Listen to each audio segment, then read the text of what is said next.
Good morning. I'm Alan Budney. I'm the current president of CPDD for another about 12 hours. Then things change over. It's been a pleasure. It's really my pleasure today to start off the joint plenary session of the INRC CPDD joint meeting. For the CPDD folks who don't know about INRC, it's the International Narcotics Research Committee, a long-standing organization dedicated to advancing all aspects of research on opioids. So quite appropriately and timely, it's nice that they join, I believe, for their 50th anniversary to our 80th anniversary. And it's my pleasure to introduce their director, Dr. Fred Nyberg, who is then going to introduce our speaker. Fred?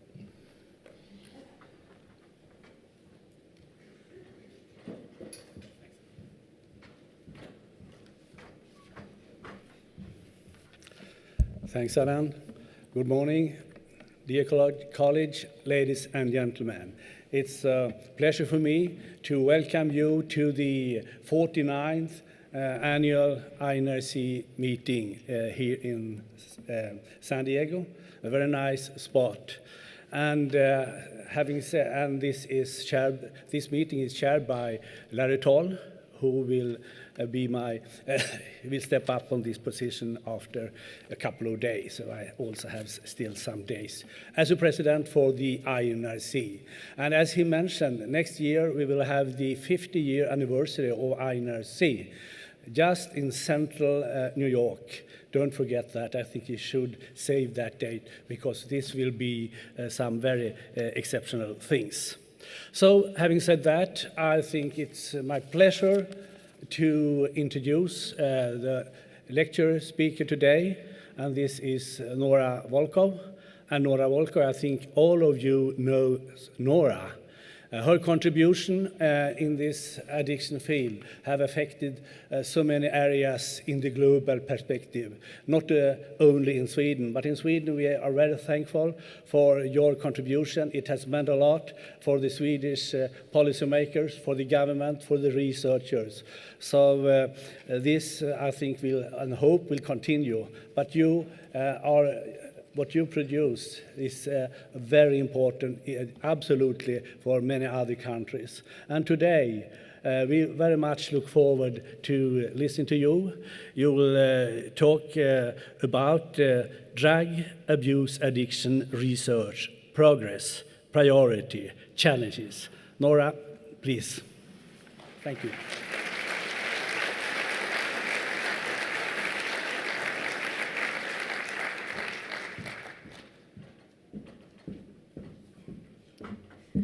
Good morning, everybody, and thanks very much, Alan and Fred, for having me, given me the opportunity to speak actually at CPDD at the 80th anniversary and INRC, the 49th anniversary.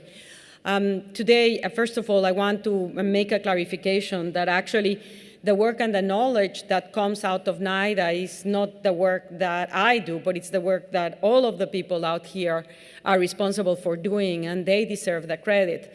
Our job at NIDA is, of course, to be able to identify priorities and try to facilitate resources so that you can get the work done.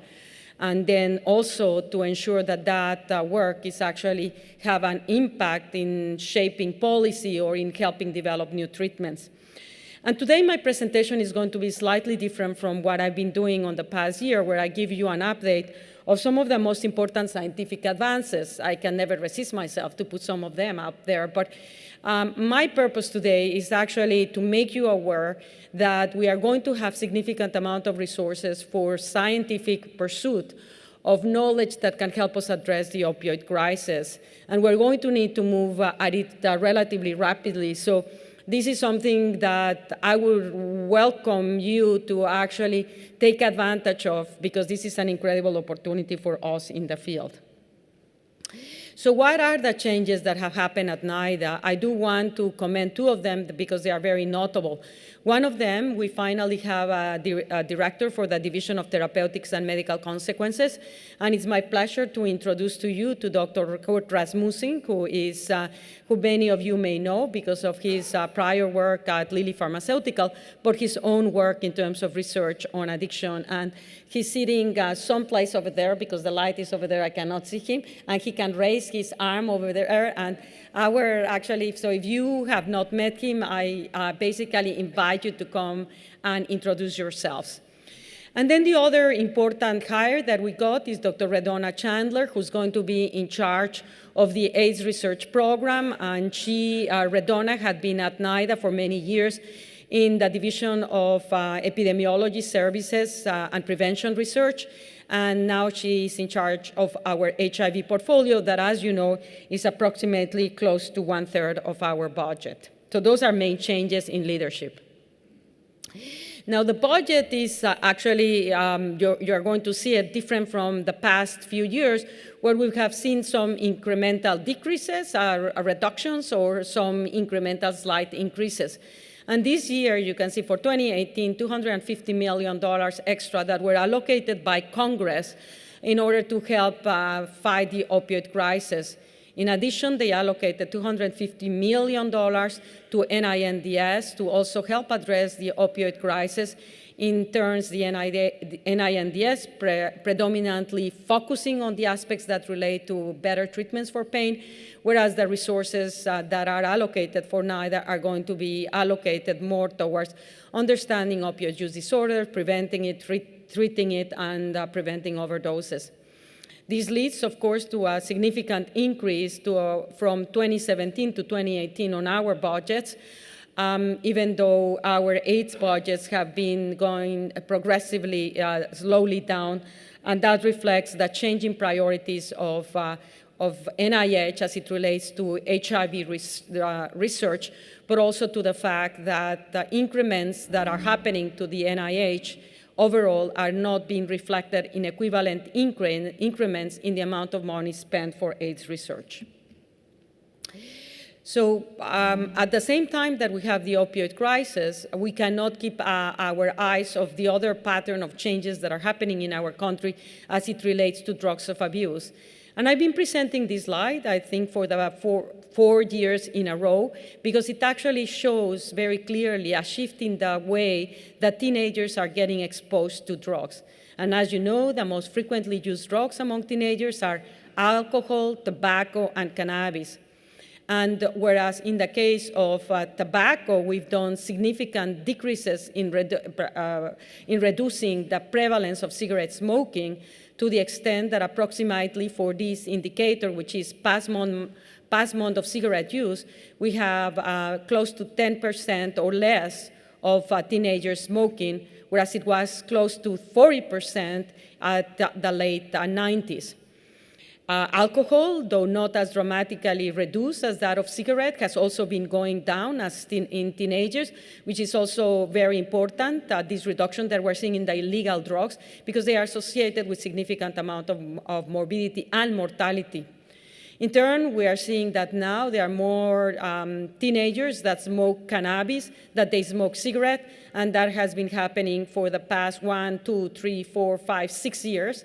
And if you use the same indicator, I'll show you in the next slide, for daily cannabis versus daily cigarette, that you see actually to your right, you again see that there is a significant decline in daily cigarette smoking that is at 4.2% as opposed to daily marijuana smoking, which is at 5.9%. And this is data from Monitoring the Future, which reflects the patterns of use on 12th graders that are in school. It is because we know that there is an association between regular marijuana smoking and dropping out of school.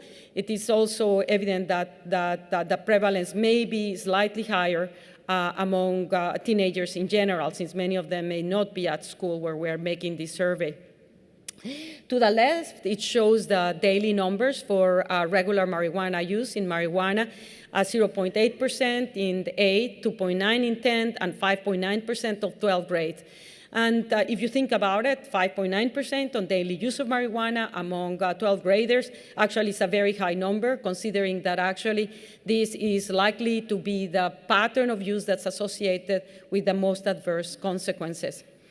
The other indicators show what I had also shown last year, which is for the rest of the drugs other than marijuana, we're seeing significant decreases, and including the legal drugs, on the use of drugs among teenagers. We're seeing the lowest rates of use of heroin in our country since the initiation of Monitoring the Future, despite the fact that heroin use is increasing among the adult population. And the same thing, we're seeing very low rates of cocaine use. We're seeing very low rates of prescription opioids, the lowest that we have seen since we've actually showed a peak in 2003 or 2004. And you can see that for Vicodin, the significant reduction in the pattern of use. And we don't really completely understand why is it that drug use among teenagers is going down. And this is an area of importance as it relates to research to try to understand it. So we can do interventions to actually emulate whatever we are doing right that is preventing teenagers from using it, and so that we can sustain it. We don't know at this point what it is. We suspect that it may be perhaps shifting patterns on the way that teenagers interact with one another as a function of social media, where there may be less opportunity for one-to-one interaction and for peer pressure to lead some youngsters to start experimenting with drugs. And or that some of these digital technologies may act as substitute for reinforcing drugs, such as video gaming. It is also plausible, and it has been postulated, that as nicotine decreases are actually significantly among teenagers, nicotine, which acts as a gateway drug, as the Candel's work has shown, may be, as a side effect, decreasing the likelihood of teenagers then reporting, experiencing the effects of drugs as reinforcing, and less likely to become addicted.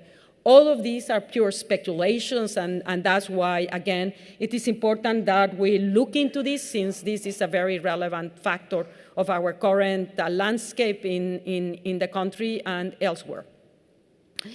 And in the meantime, as all of these processes are happening, we're also observing that there is a significant increase in the use of marijuana by adults across all of the United States.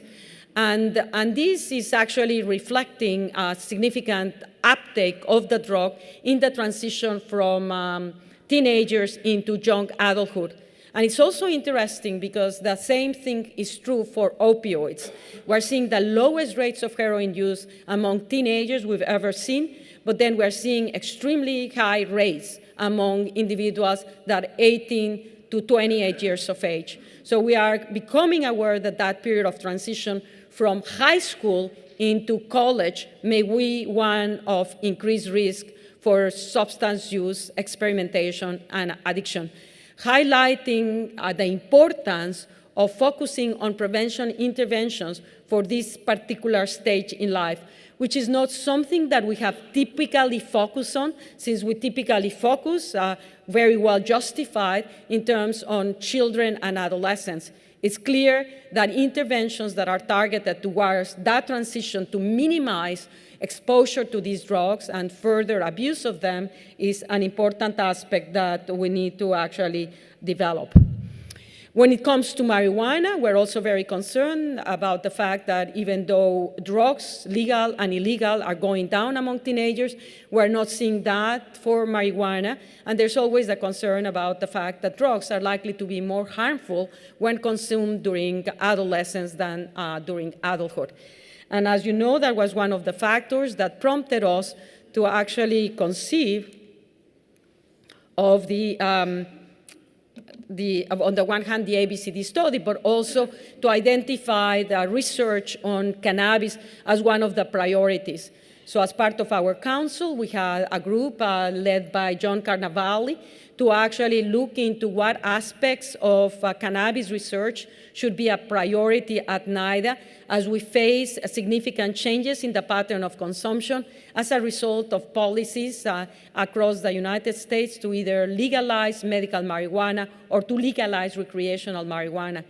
It's also an opportunity for us to investigate and understand what policy actually that is implemented by the different states, which varies significantly, is associated with the least amount of risk and untoward effects.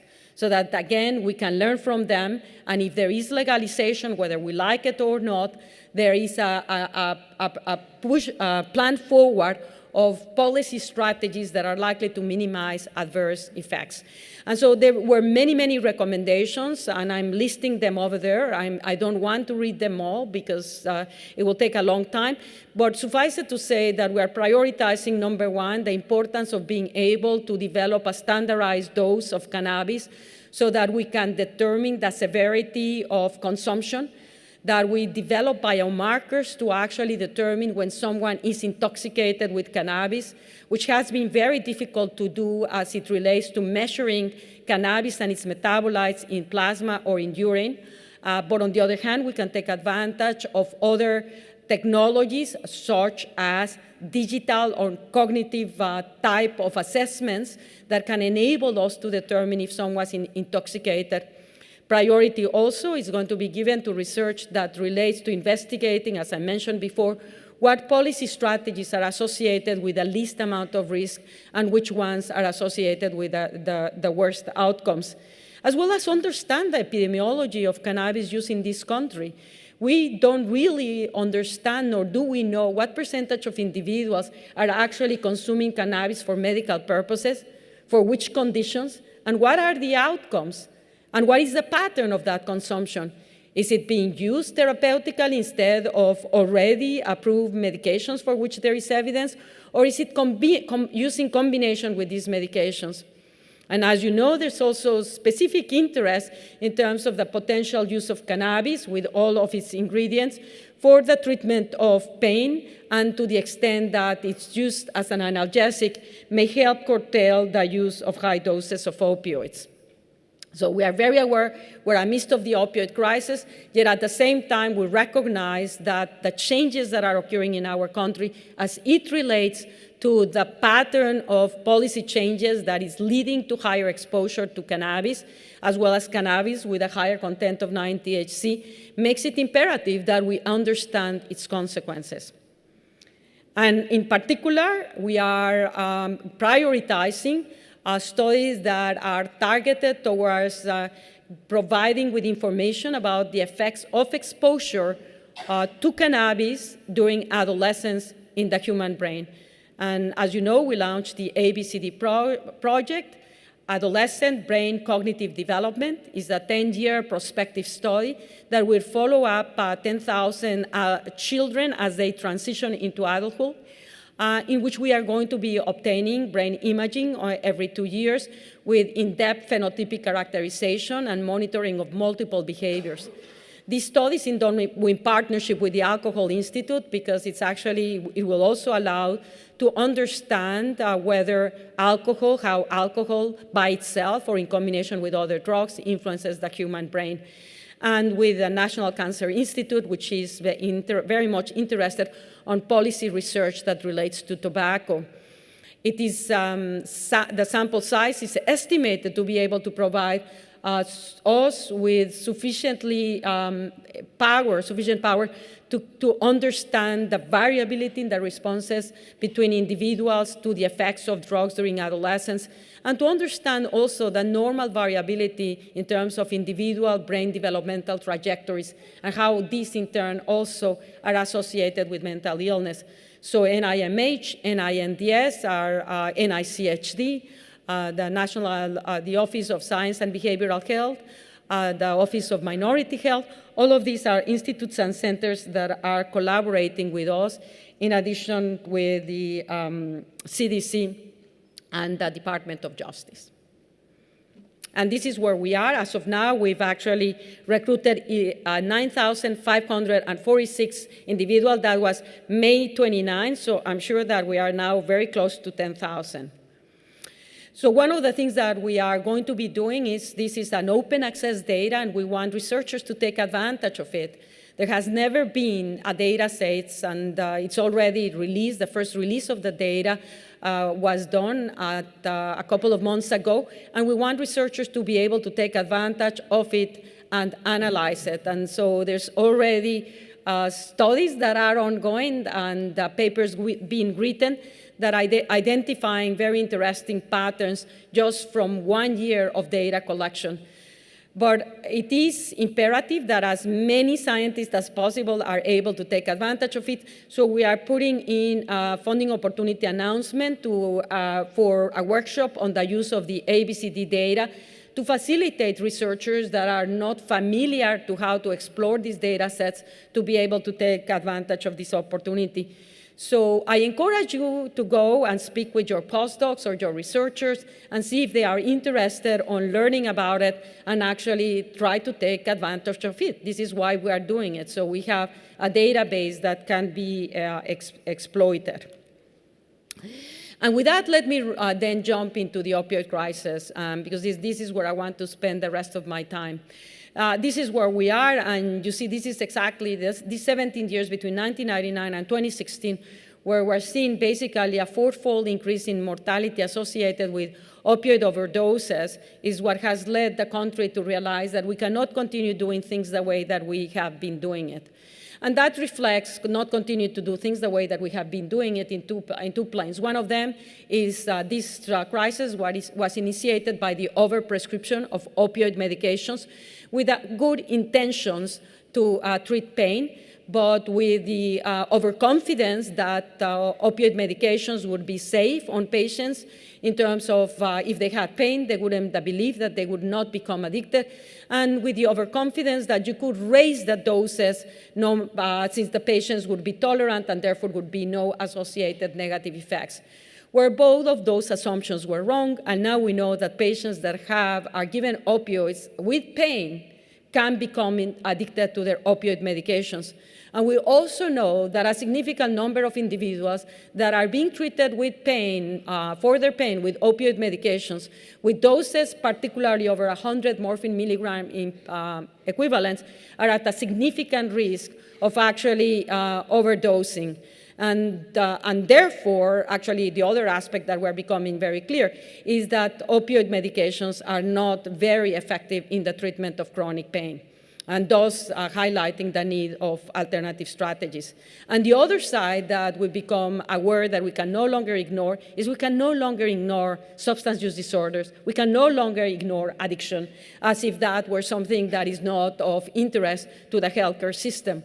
Because the lack of recognition and the lack of training in its ability to recognize it is what has led many of the physicians to not be able to actually determine which patients may be at high risk for becoming addicted to pain medications, which patients may have already become addicted to them, and they have actually no ability to actually then provide for proper treatment. And that has to change. Yes, it started with the opioid prescriptions, and you see that in the green aquamarine line over there, prescription deaths. This is data from the CDC. And you see that basically as of 2011, with very aggressive campaigns towards starting to decrease prescription of opioids across the country, that has resulted in approximately 17 to 90% reduction in the amount of morphine milligram equivalents that are given in this country.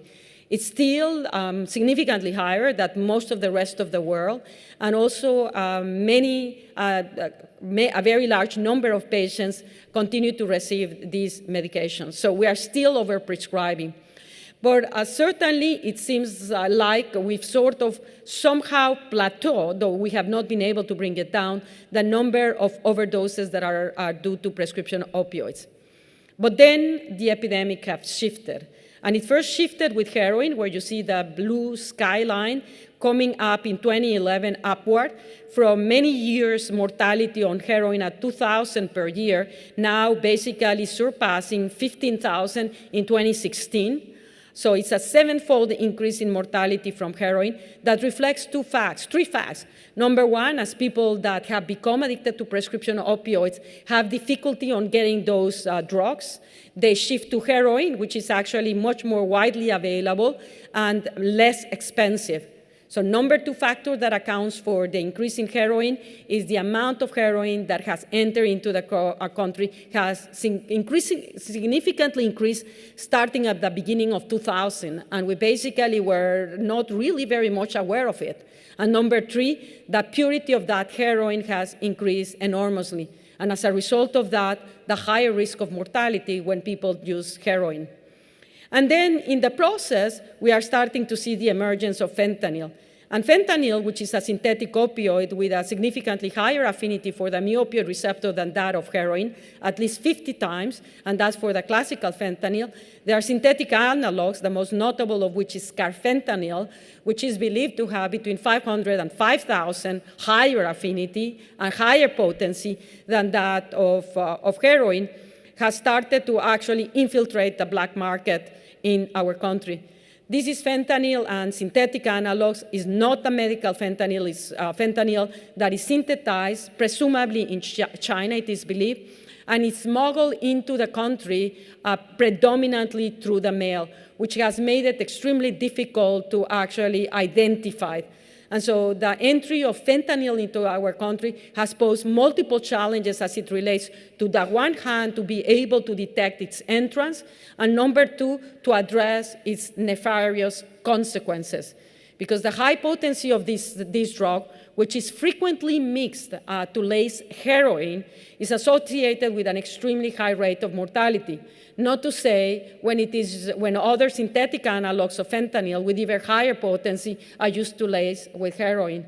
And those are the ones that are driving the significant increases in mortality that we have seen over the past 2 years in the country, that have averaged between 22 and 24% increases in deaths associated with overdoses. They are predominantly now being driven by fentanyl and its analogs. In some areas of the country, such as Massachusetts, it is estimated that 80% of the deaths are associated with the consumption of fentanyl.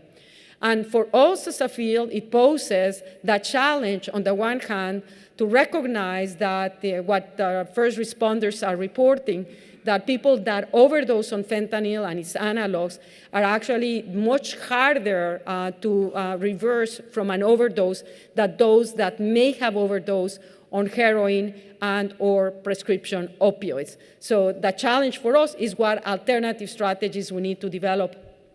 It's also recognized, as many of you may be coming from places since all of the United States is affected. Basically, I'm sure that all of you have heard about it, that many of these overdoses are associated with drug combinations.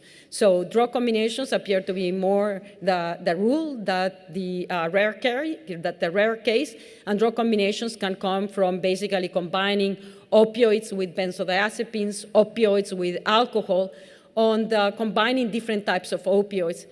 If you look at the CDC data, and I wish I had it here, that actually shows the mortality from cocaine, you also see it going significantly up in a way, in a steep curve that is actually reminiscent and similar to that you see here on fentanyl, which has led many to suspect that one of the reasons why we're seeing also such a significant increase in cocaine mortality relates not just to the fact that there has been an enormous amount of the amount of cocaine going into the country has more than doubled, but also that it is being laced with fentanyl and other synthetic analogs.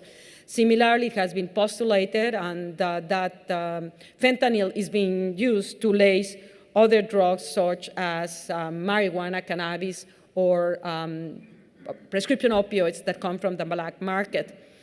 And this is the challenges that we have in front of us. So what is it that we can do from science? And that's actually where I'm throwing that question at you, and I'm just going to guide you in terms of some of where we see the priorities coming. I presented this last year because it's that triangle in yellow that actually identified that triumvirate of interventions that we recognize, and now it's embraced by the NIH, is necessary to address the crisis. On the top, we need to address pain, because there are more than 100 million individuals suffering from chronic pain in the United States, and for which there is an urgent need of treatments other than opioid medications. Because as I mentioned, while they may be life-saving in a situation of acute severe pain, in the management of chronic pain, they are not a solution. they can be helpful in some instances, but in others they cannot, and they are associated with significant morbidity and mortality.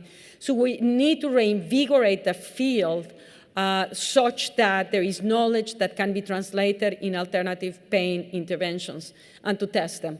And in the base of that, we have the opioid use disorder component. We need to understand, of course, what are changes that are associated with addiction so that we can develop treatment interventions, but we can also, at the same time, develop formulations from the currently available medications that are effective to make it easier for patients to be compliant.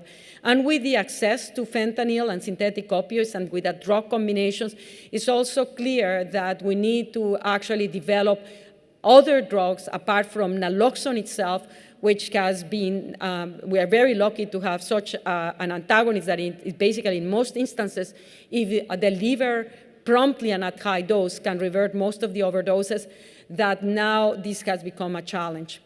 But I'm adding to the left another little block over there that I call prevention opioid use disorder.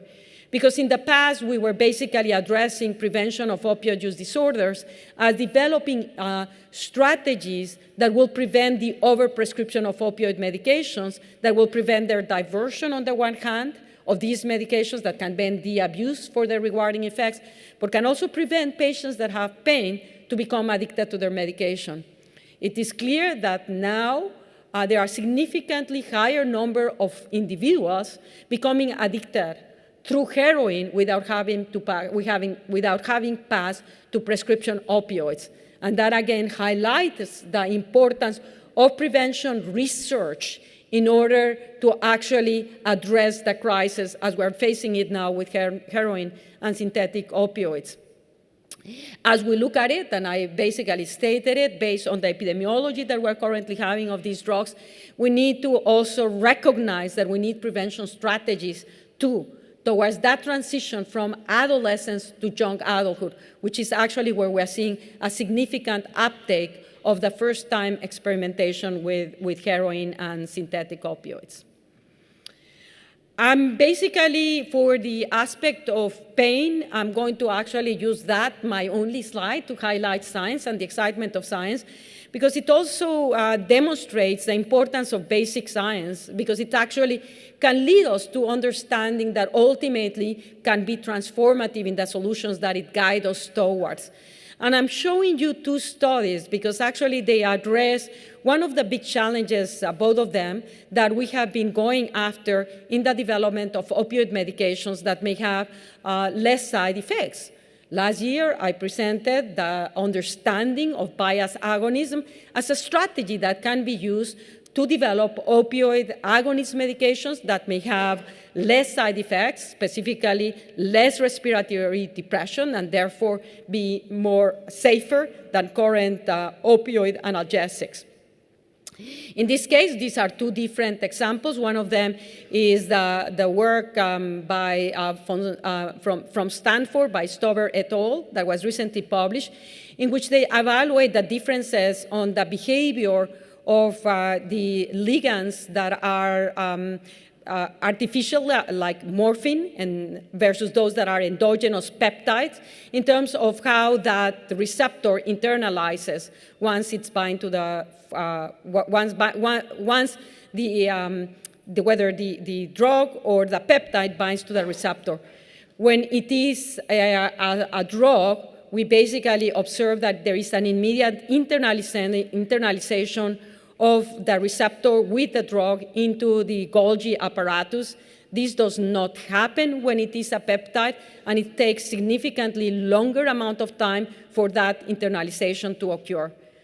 We don't know what the receptor is going to be doing in the Golgi apparatus or what is significance as it relates, for example, to phenomena such as tolerance that develops for drugs but does not seem to develop to our own endogenous peptides. So this type of research opens up the possibility of understanding and ultimately the differences that may lead us to actually develop interventions that go at the opioid receptor that do not produce tolerance. And the other one, also extremely challenging, which is, can we develop an opioid agonist medication that is not rewarding? Initially, we have thought, perhaps, that the bias agonists that do not actually activate the beta-arresting pathway may not be rewarding. Unfortunately, as of now, the studies seem to suggest that most of those compound bias agonists are rewarding. So we need to look at different strategies, and this is an example from the laboratory of Sergi Ferrer at the intramural NIDA program, in which he shows that actually in the dopamine pathway, in the VTA nucleus accumbens, the mu opioid receptors form heteromers with the galanine receptor, and it is the only place in the brain where that heteromer exists. And when a galanine agonist binds to the heteromer, it interferes with the signaling of the mu opioid drug. And thus, when you actually combine galanine with a mu agonist drug like morphine, you interfere with the ability of morphine to increase dopamine. And this is the study that he was actually, and he can modify the formation of the heteromer very elegantly by disrupting the binding sites, and demonstrate that indeed, if you disrupt that formation of the heteromer, then galanine does not have the ability of inhibiting the effects of morphine in increasing dopamine. And this could be a strategy opening up the possibility of developing a mu agonist that has analgesic effects, which he has actually been able to show that if you administer a galanine agonist with morphine, you still have the analgesic effects, you don't have the rewarding actions. So this is an example about how basic science can lead us to solutions that may be completely transformative. Now, let's jump then into the treatment of opioid use disorders. We have medications, methadone, buprenorphine, and naltrexone, extended-release naltrexone, or Vivitrol. And all of these medications have been shown to be effective in preventing relapse, in improving outcomes, in preventing overdoses, in preventing infectious disease, in improving neonatal abstinence syndrome outcomes, and in improving social functioning. But they are not being utilized. And we now know that even in patients that end up in an emergency department with an overdose, less than 30% of them are going to be prescribed a medication for their opioid use disorder, less than 30%. And most individuals would actually be relapsing within 6 months.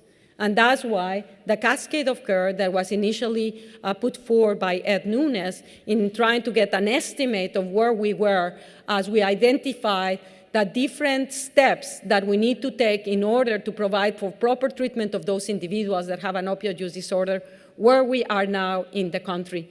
And you can see that there is an enormous gap of where we should be and where we are. And so what are the problems? Well, one of the problems is that even though these medications are very beneficial, they are not being used as they should. And many patients that would benefit are not receiving them. And those that are receiving them are not being provided them in a way that will increase the likelihood that they will sustain and be compliant with their medication. So how do we improve that? Number two, there are not sufficient treatment programs that actually can provide these with medications. And therefore, it highlights the importance of developing alternative models that can increase the ability to provide these treatments across the country to people that need them and for whom it may be life-saving.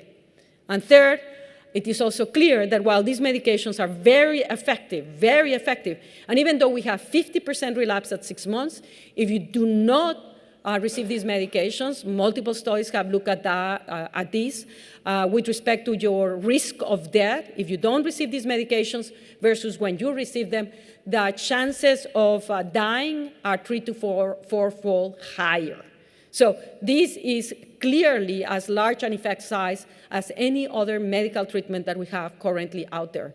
But it's also clear that we can do alternative, that there is a space where we could develop alternative interventions that can improve compliance and that also can actually be able to also develop treatments that may be helpful to patients that do not respond to these medications, and all alternative treatments that when combined with these medications can improve outcomes. And this is where we're actually highlighting the priorities for the $250 million that were given by Congress to address the opioid crisis on opioid use disorder. What we have, and we have a strong portfolio already on medication development, and we also have a strong portfolio on implementation science. And we have two structures at NIDA. One is the DESPER, Division of Epidemiology Services and Prevention Research, which is led by Carlos Blanco, and the other one is the Clinical Trial Network, which is led by Betty Tai, which have been very proactive in creating models of care and implementation of screening and treatment of individuals with an opioid use disorder in healthcare systems, in the justice system.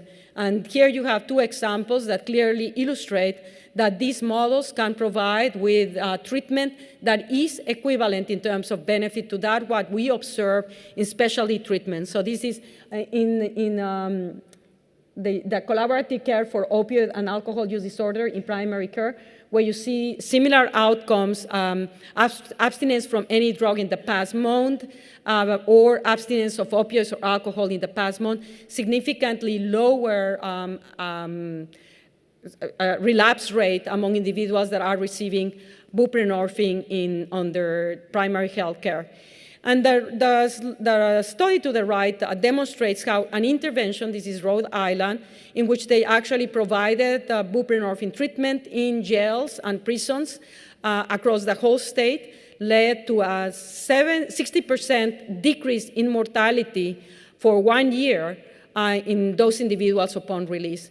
And moreover, what's fascinating about this particular study is that it showed that it led to a 12.5% decrease in the mortality in that state associated with this intervention, indicating that implementation, aggressive implementation of interventions to expand medication-assisted treatment actually can have a significant impact in the population.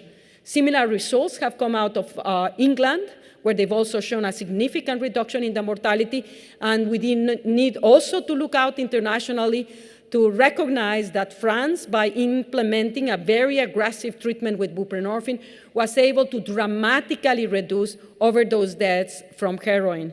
So we know that it works. We need to expand its implementation.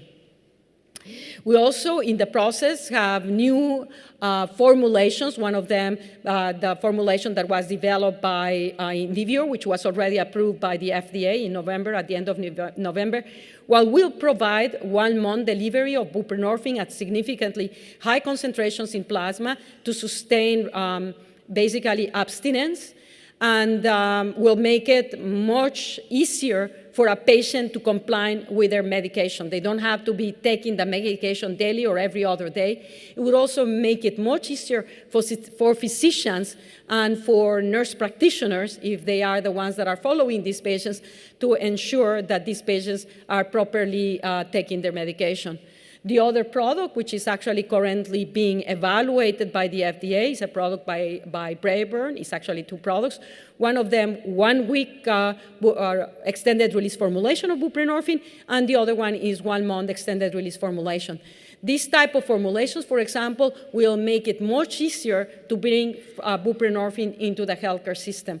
And having the flexibility of 1 week versus 1 month, for example, may be particularly appealing if one wants to start buprenorphine treatment, for example, in an emergency department, where you may want to be cautious and rather than administer 1 month, start with a 1 week administration of buprenorphine.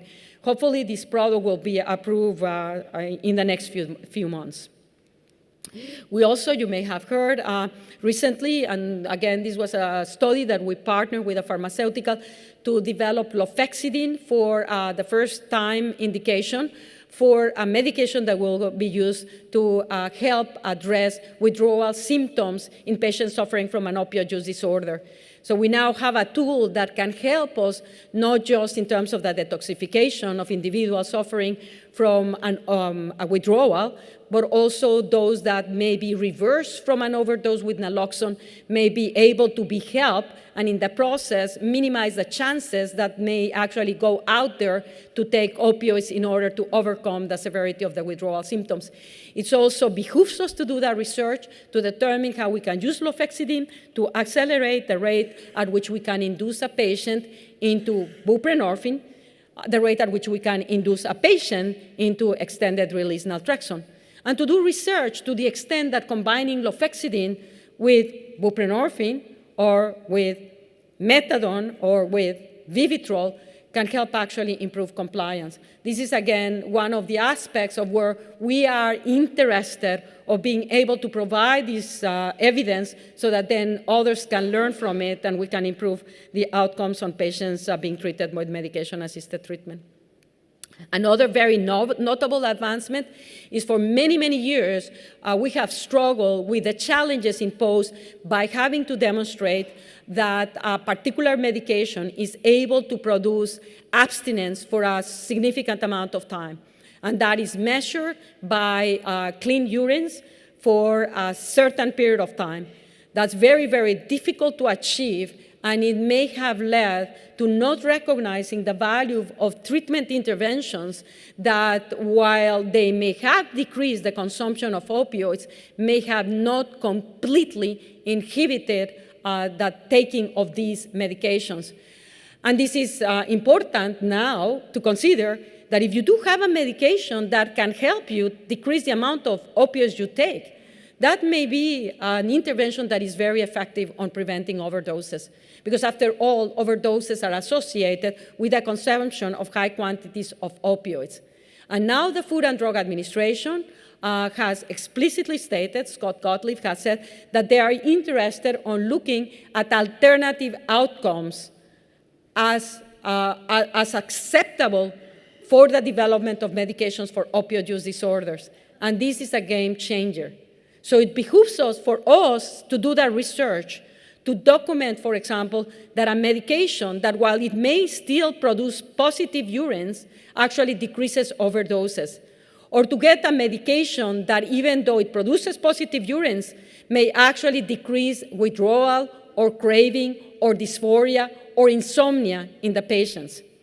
And the FDA, in partnership with the Addiction Policy Forum and NIDA, helped organize a meeting and embrace the concept of using opioid use disorder as one of the diseases for which they will be willing to actually help develop a patient-focused drug development program. And that basically means that the patients itself determine what is valuable to them, and those outcomes are then utilized by the FDA as outcomes that are valid for medication development. So we held the first meeting on April 17. It was done at the Food and Drug Administration. This was an effort led in great part by Dr. Elena Kustova and her team at the Translational Office at NIDA. And as a result of that, we learned many things, such as, for example, surprisingly, when patients were asked what was important for them and why did they relapse, yes, they did mention craving was a cause of their relapsing. They did mention that withdrawal symptoms were a cause of relapse. But to our surprise, the number one most frequently cited reason for relapse is insomnia. And again, making us aware that listening to patients is fundamental in our ability to success with treatments. And this, again, will provide an ability to actually to help delineate better what will be acceptable based on the FDA for development of a medication and indication for an opioid use disorder. And this brings us to the $500 million that we got for Congress starting in 2018. This has been basically named the new NIH initiative to address the crisis as HEAL, which is helping to end addiction long-term. And it's intended to be collaborative, cross-cutting research from basic to behavioral and everything between. It is aimed to do innovative partnerships across multiple institutes at the NIH And all of the proposals have to be submitted to the Office of the Director for him to determine actually what are the priorities in order to address the crisis. This is very different from the regular way that we do businesses, and it incentivizes all of the institutes to bring expertise and to think of how to address the crisis. It's also aimed to involve partnership across the agencies, which for us on the opioid use disorders is fundamental. Without partnerships with SAMHSA, with the FDA, with the CDC, we're going to be much less effective without them. It's important to do partnerships with private, for-profit, non-for-profit organizations, as well as with different community organizations. It's 500 million years, as I mentioned, and it will advance national priorities for pain and addiction research. So these are the top priorities selected for priorities for 2018. I want to highlight that these are not the only priorities. These were the top priorities. 2018, improve therapeutic approaches to treat addiction and overdose and to prevent them. Carry out real-world implementation research to optimize interventions, and evaluate treatment or consequences of neonatal opioid withdrawal syndrome. And this particular priority will be funded through the National Institute of Child and Health Development. In pain management, we have understand neurobiology of chronic pain, and in particular, the transition from acute to chronic pain, develop new non-addictive treatments for pain, and build a clinical trial network for chronic pain that will allow to actually rapidly recruit patients with rare pain conditions, as well as to rapidly recruit patients with common pain conditions in order to be able to actually test the effectiveness of new medications, and also to develop biomarkers that can be used to actually predict which patients are going to be responding to a particular intervention, and to help develop biomarkers that can actually accelerate medication development. For NIDA, what are the funding that has been given as of now for 2018? Focus medication development, NIDA received $70 million. An expansion of the clinical trial networks, for which we got $29 million. And I have mentioned this in my presentation at the steering committee. The CTN has been building itself to generate a very nimble structure that has been able to have the flexibility to actually create partnerships across healthcare systems for primary care as well as specialized care that has already started to change the approaches of treatment of substance use disorder in our country. Being able to take advantage of that infrastructure will enable us to expand our ability to develop new models of care. And I encourage you to actually learn more about it, because I think it's also an incredible opportunity that we also have to develop and start to identify the diversity of the presentation of opioid use disorders, and to actually start to categorize biomarkers that can help us predict which patients may respond better and which patients may need more aggressive treatment. Receive also close to $6 million in order to be able to expand our research in the justice system to create a justice community opioid intervention network that will start by actually identifying the practices and the prevalence of opioid use disorder across individuals in the justice system in the various states of the country. And then the last one, the multi-site implementation research study, which is actually, I'll tell you a little bit more about it. As of now, I have not been allowed to state how much money we're going to be funding it for, because it has to be, we're waiting approval for the Office of Budget and Management, which we have not yet got it, but we are expecting it will, since this is the priority for HHS. And it's going to be a study that will be done in partnership with SAMHSA, and for which we are going to be holding a meeting on June 18. It's going to be a webcast in order to identify actually what it should be the design of that implementation study. It's going to be a competitive study where we're going to be selecting sites that are most affected by the opioid crisis, to allow to evaluate whether we do an integrated set of evidence-based interventions that involves healthcare, justice system, and community, including first-time responders, can we actually significantly improve our ability to refer for treatment and screening individuals with opioid use disorder, to actually initiate medication-assisted treatment? Can we double the number of individuals receiving medication-assisted treatment? And can we double, at least double in a period of 3 years, the number of individuals that will be able to stay on treatment for those longer than 6 months, with, of course, the ultimate intent of decreasing overdoses? And so what in the next few slides, I actually just illustrate some of the areas for each one of those priorities that we are, for which we got money, we are actually focusing on new treatments for addiction and overdose prevention and reversal, and that's why I pointed up at Dr. Rasmussen and his team, and we have Dr. Ivan Montoya and Dr. David McCann around, and to actually please seek them out if you are interested on understanding and actually learning more about it. Priority number one, because it's going to lead to solutions that are likely to be deployable much faster. New extended release formulation of existing medications for opioid use disorder. It would be ideal. 1 month is very useful. 6 months would be better. Stronger, longer-acting opioid antagonists to help us reverse overdoses from fentanyl and more potent opioid agonists, as well as drug combinations, interventions against respiratory depression, novel medications, and immunotherapies, vaccines, and monoclonal antibodies. Enhanced clinical trial networks. I'm putting in blue 2 priorities, basically, but I want to highlight the last one, which is very, very relevant, and we've come to realize, just like we're understanding that we need to do much more research on prevention on the transition from adolescence to adulthood.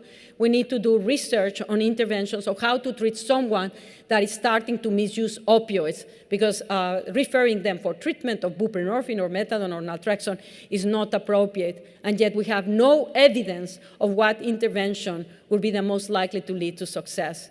And these slides will be available for you if you actually want to have more details on all of these things that are listed. And I also will ask you to go into our website, where we will be actually identifying specific areas where we're prioritizing. Justice Community Opioid Innovative Network, I already mentioned it. We're going to start by doing a survey to understand what the nature of the prevalence of opioid use disorders, what are the outcomes of these individuals when they are released, and what is the diversity and the challenges that exist for the initiation of medication-assisted treatment in the justice system or when they are upon release. And this is the multi-site implementation research study. Again, it aims to create identify sites that are most effective and do an in-depth evidence-based intervention across multiple domains. It basically will be requesting proposals where there is a PI that comes from academic center that has experience in doing this type of studies, but that PI has to partner with a state, someone from the state, to ensure that there would be the resources available and the partnerships that are necessary to actually make the impact that we are looking into. And again, this is a project that we will be doing in close partnership with SAMHSA in a way that we have not integrated efforts at the same level before. And the last slide that I want to present with respect to the money is that of the SBIR and STTR. There will be $8 to $9 million for 3 years to actually help us accelerate interventions that can help address the opioid crisis. And that can be new molecules, it can be new devices. Please actually look into our website. It can be also monitoring. As you know, this is a unique opportunity to help new small businesses be able to bring forward products into the market. And my last slide is this one, because this is one that we're going to be using in our website, where we're going to be identifying the priorities as they emerge, rather than having to systematically request for proposals or modify program announcements. We have a website. I urge you to look into it. We will, when there is an urgency in terms of the need to actually be able to get proposals rapidly, we will also be bombarding you with emails. I think that we are at a stage where we've been looking for the opportunity to actually show that addiction is a disease that can be treated and should be treated, and that the healthcare system is an important component that can partner with specialized treatment programs to lead to the optimal outcomes, that we can no longer ignore addiction, and that overall it also highlights, my last slide, that if we look, and as I've said many times before, the most important intervention that we also can do as a country to address the opioid crisis and to prevent it from happening again is to do prevention. Yes, the opioid crisis was initiated by the overprescription of opioid medications. But the question is, what led it to disseminate so rapidly? What was there that made people receptive to the abuse of these drugs? And I think that this is the challenge that we face as a country in terms of what is it that we can do to prevent drug exposures, experimentation, and addiction. And that, of course, is a much more complex type of research that requires a longer-term intervention that is not going to lead to results right away. But sometimes it's good to delay gratification, we know that, because it can result in much better outcomes in the long term. And as we view the opioid crisis, what we need to do is also to consolidate interventions that not only will be able to address the current crisis, but to put us in a position that we will have the resilience as a country to prevent it from happening again. And for that, certainly I will need all your work and effort and ideas to help us address the crisis and future crises from happening again. Thanks very much for your attention.